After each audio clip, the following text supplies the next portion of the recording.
गौरी, क्या तुम्हें मेरी बात का भरोसा नहीं है? मैं सच में तुमसे प्यार करता हूँ और तुमसे ही शादी करना चाहता हूँ। नहीं देवेश, मैं किसी की दया का पात्र नहीं बनना चाहती। तुम मुझसे शादी सिर्फ मुझ पर दया करके करना चाहते हो ना, ताकि मेरी जिंदगी संवर सके। गौरी, मैं तुम पर दया करके तुमसे शादी करने को तैयार नहीं हूँ, बल्कि सच में मैं तुमसे प्यार करता हूँ। तुम्हारी ईमानदारी, तुम्हारा स्वभाव, तुम्हारी दरिया दिली और दूसरों के लिए दया, ये सब चीजें मुझे बहुत प्रभावित करती हैं। लेकिन देवेश, समझने की कोशिश करो, मैं एक तलाकशुदा स्त्री हूँ और तुम अभी कुंवारे हो। तुम्हें अच्छी से अच्छी लड़की मिल सकती है। तुम क्यों मुझसे शादी करना चाहते हो? मत करो मुझसे शादी। और मैं जानती हूँ कि कोई भी माता पिता ये कभी एक्सेप्ट नहीं करेंगे कि उनका बेटा किसी तलाकशुदा लड़की से शादी करे। मुझे इस बात से कोई फर्क नहीं पड़ता है गौरी कि तुम्हारी पहले शादी हो चुकी है। मुझे तुम्हारे कल से कोई लेना देना नहीं है। मैं तो तुम्हें तुम्हारे आज के साथ स्वीकार करना चाहता हूँ। नहीं देवेश, मैं तुम्हारी जिंदगी खराब नहीं करना चाहती। मैं तो तुम्हें सिर्फ अपना दोस्त समझती हूँ, अपने सुख दुख का साथी। नहीं गौरी, मैं तुम्हें दिल से पसंद करता हूँ और तुम ही मेरी जीवन साथी बनोगी, यही मेरा आखिरी फैसला है। और इस बारे में मैंने तुम्हारे मम्मी पापा से भी बात कर ली है। उन्हें इस बात से कोई ऐतराज नहीं है। देवेश, समझने की कोशिश करो, भला मेरे माँ बाप को इस बात से इनकार क्यों होगा? उनके लिए तो खुशी की बात है कि उनकी बेटी का घर दोबारा से बसने जा रहा है। लेकिन क्या तुम्हारे माँ बाप इस बात के लिए कभी मान जाएंगे? अच्छा, तो तुम्हें मेरे मम्मी पापा के मानने की चिंता है ना? हाँ देवेश, तुम्हारे मम्मी पापा कभी नहीं मान सकते। अगर मान गए तो तुम मुझसे शादी करोगी ना? बोलो गौरी, जवाब दो। गौरी, रो क्यों रही हो? जवाब दो। देखो, मैं तुम्हारी आंखों में आंसू नहीं देख सकता। रोना बंद करो। गौरी, प्लीज मत रो गौरी। देवेश, भला तुमसे शादी करने के लिए कोई लड़की कैसे इनकार कर सकती है?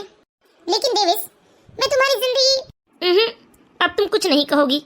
बस तुमने कह दिया ना कि मेरे मम्मी पापा तैयार हो जाएंगे तो तुम मुझसे शादी कर लोगी।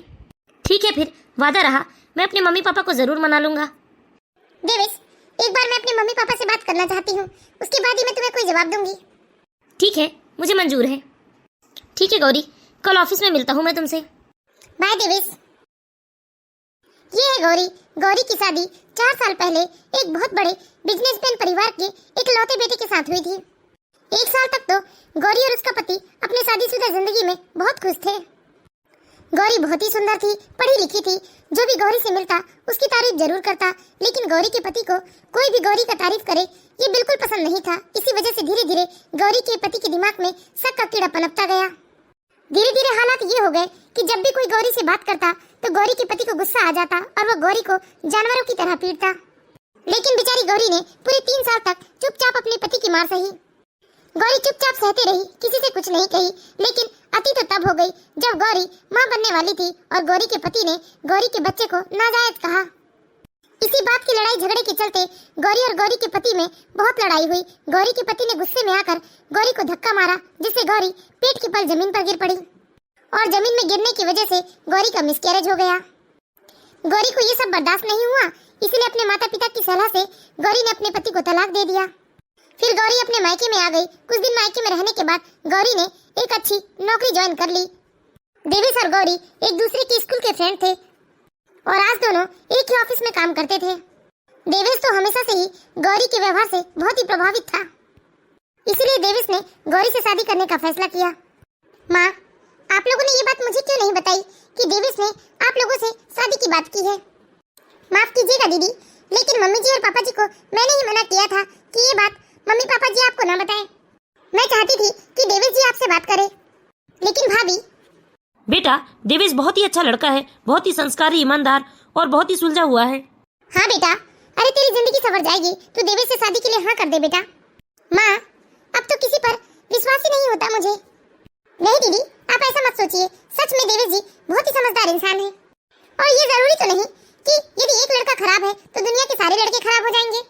आप देवेश जी से शादी के लिए हाँ कर दीजिए दीदी, आप अपनी लाइफ में बहुत खुश रहेंगी।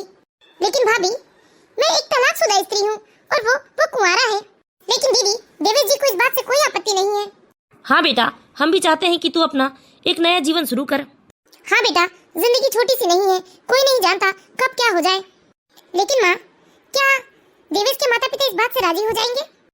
गौरी बेटा, कोई जल्दबाजी या जोर जबरदस्ती नहीं है। यदि देवेश के माता पिता को इस बात से कोई ऐतराज नहीं होगा तभी ये शादी धूमधाम से होगी, वरना देवेश के माता पिता की मंजूरी के बिना ये शादी नहीं हो पाएगी। ठीक है माँ। गौरी के माता पिता और भाभी ने गौरी को बहुत समझाया। वैसे तो गौरी दूसरी शादी करना नहीं चाहती थी, लेकिन सच में देवेश में कोई कमी नहीं थी। बहुत ही संस्कारी लड़का था वो। देवेश, तेरा दिमाग तो ठिकाने पर है ना? अरे तू तलाकशुदा औरत से शादी करना चाहता है? हाँ भाई, अरे लड़कियों की कोई कमी है क्या? तू कहे तो मैं अपनी नंद को दिलवा देती हूँ।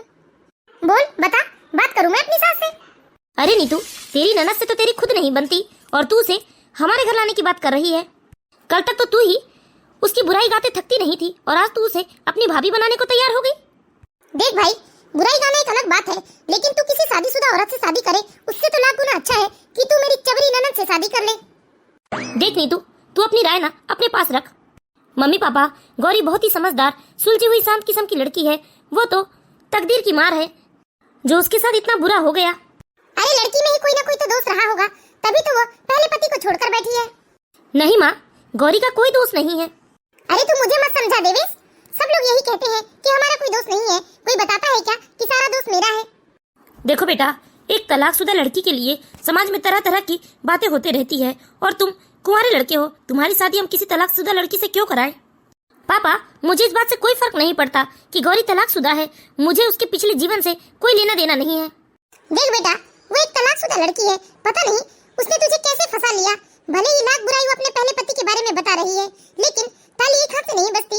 अरे इसकी भी कोई ना कोई गलती होगी, तभी तो उसके साथ ये सब हुआ है। नहीं माँ, उसकी कोई गलती नहीं है। देखिए माँ, ये मेरा आखिरी फैसला है कि मैं गौरी से शादी करूंगा और आप लोगों से विनती करता हूँ कि आप लोग इस फैसले में मेरा साथ दीजिए। देख लो अपने लाडले को कैसे उल्टी सीधी जिद लेकर बैठा है। अरे सारी दुनिया में क्या लड़कियों की काल पड़ गई है जो एक तलाकशुदा औरत से शादी करना चाहता है? लेकिन कावेरी हमारा एक लौता बेटा है, इस तरह हम अपनी मर्जी अपने बेटे के ऊपर नहीं थोप सकते। अगर हमने बेटे का साथ नहीं दिया तो अपनी मर्जी से गौरी से शादी कर लेगा, फिर बेटा भी हमारे हाथ से निकल जाएगा और समाज में बातें होगी सो अलग। इसलिए मुझे लगता है कि इस शादी के लिए हमें हाँ कर देनी चाहिए। हाँ माँ, पापा कहीं ना कहीं ठीक ही कह रहे हैं। हाँ माँ, जरा सोच कर देखो, अगर भैया ने अपनी मर्जी से उस गौरी से शादी कर ली और उसे लेकर कहीं बाहर रहने लगे तो भैया की सैलरी भी हाथ से चली जाएगी। और यदि आपने शादी के लिए हाँ कह दिया तो भैया की सैलरी भी आपके हाथ में होगी और भैया की पत्नी की भी सैलरी। और सोचो, जिस घर से उनका तलाक हुआ है उस घर से भी उन्होंने अपने पहले पति से बहुत कुछ ऐठा है ना। अरे वो सारा धन तो वो यही लेकर आएगी, वो सारा धन भी आपका ही होगा। अरे बेटा, तुझे धन की पड़ी है, ना जाने इसने हमारे बेटे को कैसे अपने जाल में फंसाया। पहले पति से उसने जो कुछ भी ऐठा है, उसके बाद कहीं हमारे बेटे को फंसाकर इससे भी कुछ ऐठ लिया तो क्या भरोसा है इसी तलाकशुदा लड़कियों का? कुछ ना कुछ तो इसके भी लक्षण होंगे, तभी तो इसका तलाक हुआ है। देखो कावेरी, इस वक्त ये सब सोचना फिजूल है। मैं तो कहता हूँ कि हमें देवेश की बात मान ही लेनी चाहिए। देवेश अपने माता पिता का एक लौता बेटा था। देवेश के पिता देवेश को अपने आप से दूर नहीं करना चाहते थे, इसीलिए देवेश के पिता ने देवेश की माँ को समझा लिया और देवेश की बहन धन दौलत और गहनों के लालच में आकर उसने भी शादी के लिए हाँ कह दिया। 1 महीने के अंदर ही देवेश और गौरी की शादी धूमधाम से हो जाती है। अब कावेरी जी की बहू बनकर गौरी आ जाती है देवेश के घर। माँ, अभी गुस्सा थूको। अरे वो आपकी बहू बन गई है, अपनी सेवा करवाओ, उसके हाथ से गर्मा गर्म खाने का आनंद लो। अरे तूने तो कहा था कि पहले पति से तलाक के बाद जो भी रुपए पैसे उसे मिले हैं वो सब वो लेकर आएगी, लेकिन ये महारानी तो अपने पहले पति का दिया हुआ कुछ भी लेकर नहीं आई है। हो सकता है माँ दूसरे बिना में लेकर आएगी। अच्छा ठीक है माँ, मैं बहुत दिनों से आई हुई हूँ, अब मैं अपने ससुराल जाना चाहती हूँ। ठीक है बेटा। अरे अब क्या हुआ, अब तो हंस दो। देवी जी, मैं आपको एक बात बताना चाहती थी। हाँ कहो ना गौरी। मेरे तलाक के बाद जो भी मुझे रुपए मिले थे वो रुपए मैं यहाँ लेकर नहीं आई हूँ, क्योंकि वो रुपए मैंने अपने माता पिता को दे दिया, क्योंकि उन्होंने मेरी शादी बहुत ही धूमधाम से की थी और शादी के समय में कुछ ज्यादा कर्जा भी ले लिया था। बस वही कर्जा चुकाने के लिए मैंने तलाक से मिले रुपए अपने मम्मी पापा को सौंप दिया था। अरे गौरी, मुझे इन बातों से कोई लेना देना नहीं है। मैंने कहा ना कि मैंने तुम्हें सच्चे दिल से अपनाया है, तुम्हारे आगे पीछे ये सब मैंने कुछ नहीं देखा है। देवेश और गौरी एक खुशहाल जीवन जीने लगते हैं, लेकिन देवेश की माँ गौरी से आज भी नफरत करती थी, और सबसे ज्यादा इस बात से कि उसने तलाक में दिए रुपए अपने ससुराल नहीं लाए। मुझे तो लगता है ये लड़की ही चालाक है, तभी तो अरे तलाक से मिले रुपए यहाँ लेकर नहीं आई है, अपने माँ बाप के पास छोड़ कर आई है, वरना अपने रुपए ऐसे कोई अपने माता पिता को देता है क्या? मुझे तो ये लड़की ही चालू लगती है। मैं अपने घर की कोई भी जिम्मेदारी इस लड़की को नहीं दूंगी, भले ये लाख अपने पहले पति की गलती बताए, लेकिन मुझे तो इसी के ऊपर शक है, इसी के लक्षण मुझे ठीक नहीं दिखते, तभी तो इसने मेरे बेटे को फंसा लिया। अरे कावेरी, बस भी करो, तुम्हारे बेटे की शादी हो गई, तुम्हारी बहू आ गई, फिर भी अभी तुम उसी बात को लेकर बैठी हो। वैसे देवेश ने ठीक ही कहा था, बहू बहुत ही समझदार है। अभी जुम्मे जुम्मे 4 रोज हुए नहीं और तुम्हें उसकी समझदारी दिखाई देने लगी। देखो कावेरी, बहू को आए पूरे 4 महीने हो गए और इन 4 महीनों में एक इंसान को तो परखा जा ही सकता है ना कि वो कैसा है उसका व्यवहार। अरे देवेश, तुझे क्या हुआ? पापा, मुझे ट्रेनिंग के लिए 2 महीने बाहर जाना होगा। अरे वाह बेटा, उसके बाद तो तेरा प्रमोशन हो जाएगा। हाँ माँ। ये तो बहुत ही अच्छी बात है जी। 2 महीने में आपकी ट्रेनिंग पूरी हो जाएगी, उसके बाद आपको प्रमोशन मिल जाएगा। लेकिन गौरी, मैं तुम्हें भी अपने साथ लेकर जाना चाहता था, लेकिन तुम्हारा वीजा नहीं बन पाया। अरे कोई बात नहीं जी, 2-3 महीने तो यूं ही कट जाते हैं। ठीक है गौरी, तुम अपना ध्यान रखना और किसी भी चीज की जरूरत हो तो तुरंत मुझे फोन कर देना। हाँ जी, आप मेरी चिंता मत कीजिए, बल्कि मन लगाकर अपना काम कीजिएगा। देवेश 2 महीने की ट्रेनिंग के लिए यूएसए चला जाता है और गौरी अपने ससुराल में ही रहती है। कावेरी जी तो पहले से अपनी बहू को पसंद नहीं करती थी और बेटे के जाते ही कावेरी जी ने अपनी बहू को अपना असली रूप दिखाया। अरे भाभी, जमाना खराब है। आजकल की लड़कियां तो बस रुपए पैसे वाला सुंदर लड़का देखकर अपने जाल में फंसा लेती है और उससे अच्छे खासे रुपए ऐंठने के बाद उससे तलाक ले लेती है और फिर से दूसरे लड़का से फंसा लेती है। आजकल की लड़कियों का तो जैसे कोई ईमान धर्म है ही नहीं। प्रणाम बुआ जी। खुश रहो बेटा।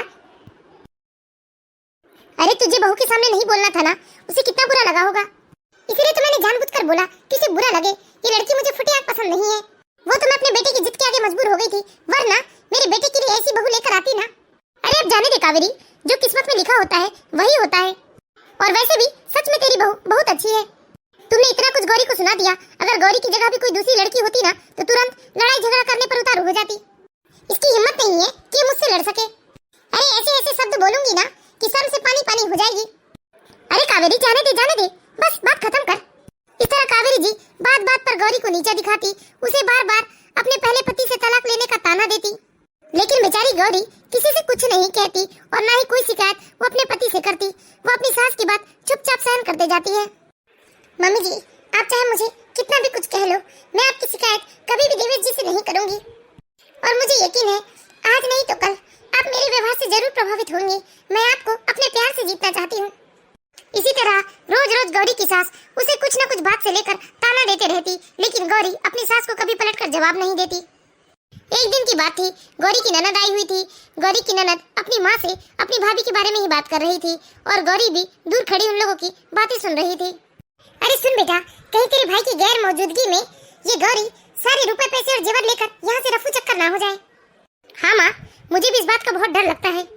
सच कहूँ नीतू, मैं तो उस गौरी को एक गहने भी नहीं देना चाहती हूँ। अरे तलाकशुदा है, क्या पता उसका मेरे बेटे को न जाने कैसे फंसा लिया उसने। अरे भले ही लाख बुराई वो अपने पति की बता रही है, लेकिन मुझे लगता है कि ताली तो दोनों हाथ से बजती है ना। अरे इसकी भी तो कोई ना कोई गलती रही होगी। और फिर पहले पति से तलाक लेकर इसने कितने रुपए ऐंठ लिए। हाँ माँ, आप बात तो बिल्कुल ठीक कह रही हैं, कुछ ना कुछ तो जुगाड़ करना पड़ेगा। बेटा, मैं उससे ना आज ही झूठ बोलकर गहने मांग लूंगी सारे कि तुम्हें सैंपल के लिए वो गहने चाहिए, क्योंकि तुम भी ऐसे गहने बनवाना चाहती हो। हाँ माँ, ठीक है, ऐसा ही कीजिए। और उसके बाद वो सारे गहने मैं तुझे दे दूंगी, तू अपने ससुराल में ले जाकर अपने पास सेव रख लेना। और अगर कभी मुझे जरूरत पड़ी तो तू वो गहने मुझे लाकर दे देना।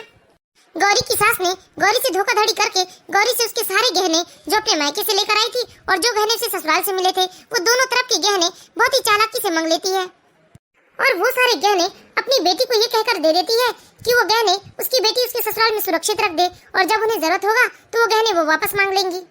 गौरी भी सब कुछ समझ रही थी, लेकिन वो बिना कोई सवाल जवाब किए अपने सारे गहने अपनी सास को सौंप देती है। लेकिन एक दिन गौरी के मायके में किसी की शादी हो रही थी, तो उसने अपनी सास से शादी में पहनने के लिए गहने मांगे। हाँ मम्मी, मौसी जी के घर का कार्ड तो आया है, लेकिन मम्मी जी ने आने से साफ साफ मना कर दिया। कहती है कि मैं ही चली जाऊं। ठीक है बेटा, तो फिर तुम ही आ जाना। ठीक है मम्मी, आज शाम को मैं पहुंच जाऊंगी शादी हॉल में। चलो मम्मी जी से मैं अपने जेवर मांग लेती हूँ, शाम को अच्छे से तैयार होकर जाऊंगी। मम्मी जी, बोलो क्या काम है? मम्मी जी, आज मैं मौसी जी के यहाँ शादी में जा रही हूँ, तो आप मुझे मेरी ज्वेलरी दे दीजिए। देखो गौरी, अभी मेरी तबीयत ठीक नहीं है और जेवर मैंने बहुत ही संभाल के रखे हैं, इसलिए अभी तुम आर्टिफिशियली पहन कर चली जाओ। मम्मी जी, कम से कम एक आध गहने दे दीजिए। तुझे समझ में नहीं आता क्या? मेरी तबीयत से बढ़कर तेरे लिए तेरे गहने हो गए। अरे तेरे गहने मैंने खा नहीं लिए हैं, रख दिए हैं संभाल के। एक तो मेरी कमर और पीठ में इतना दर्द हो रहा है कि मुझसे खड़े हुए नहीं जा रहा है, और तुझे तेरे सड़े से गहने की पड़ी है। ठीक है मम्मी जी, रहने रहने दीजिए। लगता है चली गई। अब इसे क्यों बताऊं मैं कि इसके सारे जेवर मैंने अपनी बेटी के यहाँ रख दिए हैं और उसे वापस भी नहीं लिए हैं। मैं जानती हूँ मम्मी जी ने मेरे सारे गहने नीतू दीदी के यहाँ दे दिए हैं, इसीलिए उन्होंने बहाना बना दिया कि उनकी तबीयत ठीक नहीं है। वैसे भी एक बार मैंने मम्मी जी और दीदी की बात सुन ली थी। मम्मी जी का कहना था कि मम्मी जी का मुझ पर कोई भरोसा नहीं है। उन्हें लगता है कि मैं उनके लड़के को फंसाकर उनसे शादी की हूँ और सारे जेवर लेकर यहाँ से फरार हो जाऊंगी। वैसे कोई बात नहीं, मुझे वैसे भी ज्यादा गहने जेवर पहनने का शौक है नहीं। वो तो शादी ब्याह की बात थी, इसलिए मैं जेवर मांग रही थी। इस तरह बेचारी गौरी बिना जेवर पहने ही अपनी मौसी की बेटी की शादी में चली जाती है। लेकिन जब वो शादी में जाती है तो हर कोई उससे सवाल करता है कि अभी अभी उसकी शादी हुई है, लेकिन उसने एक भी जेवर नहीं डाले हैं शरीर में। लेकिन बेचारी तब क्या करती, इसलिए उन्होंने सबको झूठ कह दिया कि उसकी अलमारी की चाबी अचानक कहीं खो गई, इसलिए वो अपने जेवर नहीं निकाल पाई। शादी से आने के बाद गौरी को अपने आप में बहुत खराब लग रहा था, इसीलिए गौरी ने सोचा कि सोने चांदी के जेवर नहीं है तो ना सही वो अपने लिए कुछ आर्टिफिशियल जेवर ऑर्डर करेगी ऑनलाइन। 2 महीने का समय बीत गया था और देवेश ने भी अपनी ट्रेनिंग पूरी कर ली थी। जिस दिन देवेश ट्रेनिंग पूरी करके घर आता है उसी दिन गौरी का वो पार्सल आता है। हाँ हेलो मम्मी, फोन किया था आपने? हाँ बेटा, वो पूछ रही थी कि दामाद जी आ गए क्या? अभी तो नहीं आए हैं मम्मी, बस आते ही होंगे। ठीक है बेटा, आए तो दामाद जी से बात करवाना। ठीक है मम्मी। गौरी, कैसे हैं आप? मैं तो अच्छा हूँ, ये बताओ तुम कैसी हो? मेरे बिना ये 2 महीने कैसे कटे तुम्हारे? ठीक कटा जी, बस आपकी हमेशा याद आती थी। अच्छा ये लो भाई, तुम्हारा पार्सल आया है। मैं ही खोल के देखता हूँ तुमने क्या बुलाया है। अरे रहने दीजिए ना, आप आराम कीजिए, ये पार्सल हम बाद में खोल लेंगे। नहीं भाई, अब थकान कैसी, तुम मेरे सामने हो, सारी थकान खत्म हो गई। अरे ये क्या, तुम्हारे पास इतने सारे गहने हैं फिर भी तुमने ये कंकड़ पत्थर बुला लिए? मैं तुम्हें ये कंकड़ पत्थर नहीं पहनने दूंगा। मैंने तुम्हारे लिए कितनी सुंदर सुंदर ज्वेलरी बनाई है, क्या तुम्हें वो डिजाइन पसंद नहीं है जो तुम उन्हें नहीं पहनती, इसे पहनना चाहती हो? नहीं जी, ऐसी कोई बात नहीं है। ठीक है फिर इसे पैक करके रख दो, इसे पहनने की जरूरत नहीं है। और हाँ सुनो, कल मेरी एक फ्रेंड की शादी है तो हम लोगों को वहां चलना है, तो तुम वो वाली ज्वेलरी पहनना जो मैंने तुम्हारे लिए बनवाए हैं। नहीं जी, मैं यही पहन लूंगी।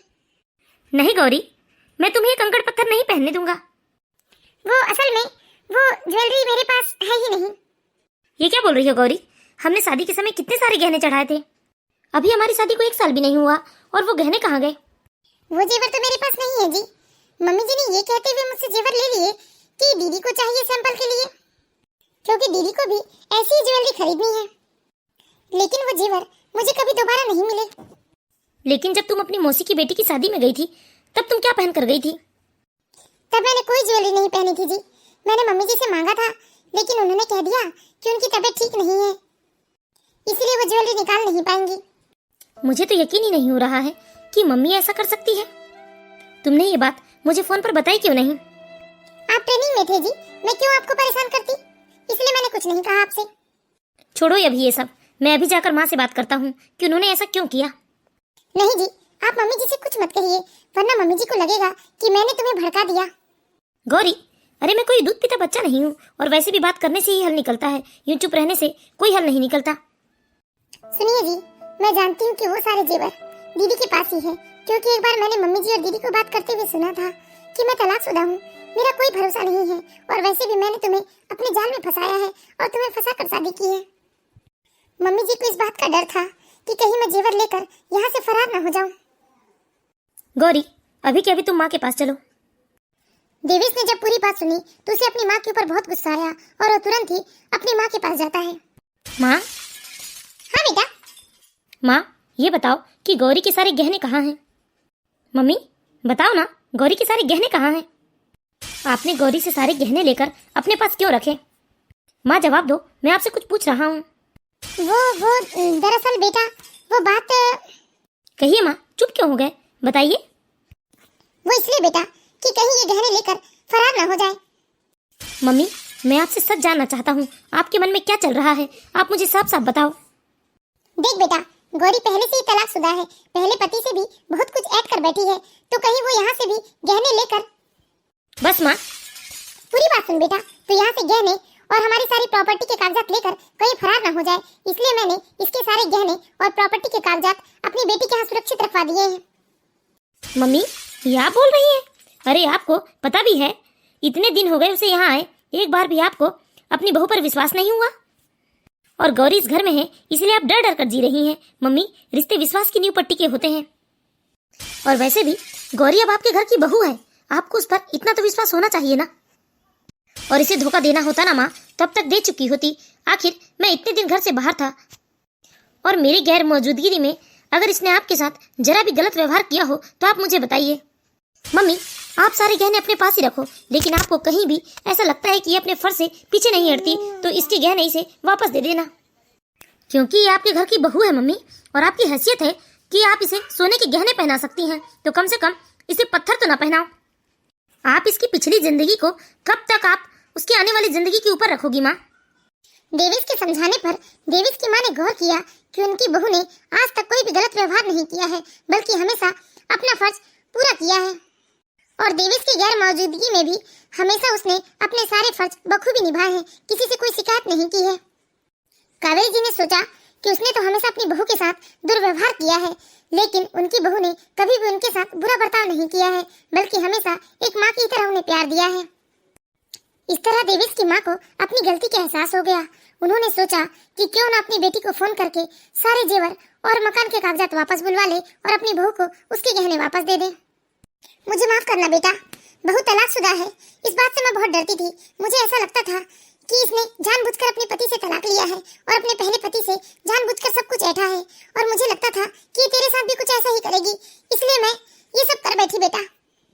लेकिन आज तेरी बात सुनकर तो मुझे मेरी गलती का एहसास हो गया है। मुझे बहू के साथ ऐसा नहीं करना था। रुक जा, मैं अभी नीतू को फोन करती हूँ और सारे गहने बुलवाती हूँ। हेलो हेलो नीतू बेटा। हाँ माँ, कहिए ना। बेटा, तेरी भाभी के सारे गहने और घर के कागज तो लेकर वापस आ जा। वो माँ। क्या बेटा? माँ, मैं घर के कागज तो अभी भिजवा रही हूँ, लेकिन गहने 1-2 दिनों में भिजवा दूंगी। अरे बेटा, ये क्या बोल रही है तू? कागज भिजवाएगी और गहने 1-2 दिनों में क्यों भिजवाएगी? वो माँ, वो गहने मैंने। ये क्या बोल रही है नीतू तू? तेरी भाभी के गहने भिजवा? मैंने तुझसे कहा था ना कि जब तेरे भैया वापस आ जाएंगे तो वो गहने मैं वापस बुलवा लूंगी। माँ, वो मुझे। अरे बोल ना। माँ, वो मुझे रुपयों की सख्त जरूरत थी, इसलिए मैंने भाभी के सारे गहने गिरवी रख दिए। बाप रे, ये क्या बोल रही है तू? और तुझे जब रुपयों की इतनी ही जरूरत थी तो तूने मुझसे कहा क्यों नहीं? माँ, आप टेंशन मत लीजिए ना, मैं जल्दी भाभी के गहने छुड़वा कर उन्हें वापस कर दूंगी। मैं फोन रखती हूँ माँ, शाम को घर आकर बात करती हूँ। अरे एकाएक बहुत सारे पैसों की जरूरत इसे कैसे पड़ गई? अगर ऐसा होता तो ये मुझे तो जरूर बोलती कि उसे पैसे की जरूरत है। अचानक कितने रुपए की जरूरत और अपनी भाभी के एकाएक गहने गिरवी रख देना, ये बात मुझे बहुत अटपटी सी लग रही है। ऐसी तो कोई इमरजेंसी उसके ससुराल में आई नहीं है। मम्मी जी, 2 दिन वेट कर लीजिए ना, हो सकता है सच में दीदी ने मेरे गहने गिरवी रखे हो। 2 दिन बाद दीदी लौटा देंगी। हाँ माँ, 2 दिन का इंतजार कर लो। इस तरह गौरी के कहने पर गौरी की सास और पति 2 दिन का इंतजार कर लेते हैं, लेकिन धीरे धीरे 4 दिन बीत जाते हैं, पर नीतू का कोई फोन नहीं आता और ना ही नीतू अपने मायके आती है गहने लेकर। अब देवेश को बहुत गुस्सा आता है और वो गुस्से में अपनी माँ के कमरे में जाता है। क्यों माँ, आपने तो 2 दिन कहा था, लेकिन धीरे धीरे 4 दिन बीत गए, लेकिन नीतू गहने लेकर नहीं आई। क्या बताऊं बेटा, जब भी नीतू से मैं गहने की बात करती हूँ तो वो टाल मटोल करने लगती है। तो बताइए ना माँ, बेईमान कौन निकला? कौन आपके गहने लेकर भाग गया? आपकी बहू नहीं, बल्कि आपकी बेटी चोर निकली माँ। मैं पूरी गारंटी के साथ बोलता हूँ कि वो उन गहनों को कभी वापस नहीं करेगी। हाँ बेटा, मेरे साथ मेरी बेटी ने धोखा कर दिया। अब वो गहने वो मुझे कभी नहीं लौटाएगी। मुझे साफ साफ समझ में आ गया। मैं अपनी बेटी पर अंधा विश्वास करती थी और हमेशा बहू पर शक करती थी, लेकिन मेरी बेटी इतनी बेईमान निकली कि उसने अपनी भाभी के सारे गहने पचा लिए। बेटा, मुझे माफ कर दे बेटा। मम्मी जी, रहने दीजिए, मुझे गहनों का कोई लोभ नहीं है। अब गहने मैं पहनूं चाहे दीदी पहने। नहीं बेटा, मैं उस बेईमान लड़की को कभी माफ नहीं करूंगी। आज के बाद तू ही मेरी बेटी है। मैं ऐसे धोखेबाज बेईमान मक्कार लड़की से कोई रिश्ता नहीं रखना चाहती। इस तरह गौरी की सास को अपनी गलती का एहसास हो जाता है और वो गौरी से माफी मांगकर उसे खुशी खुशी अपना लेती है। तो हम आशा करते हैं दोस्तों आप लोगों को हमारी कहानी जरूर पसंद आई होगी। यदि कहानी अच्छी लगी हो तो प्लीज इस वीडियो को लाइक कीजिए और इसी तरह की मोरल स्टोरीज देखते रहने के लिए हमारे चैनल बालाघाट की बेटी को सब्सक्राइब करें।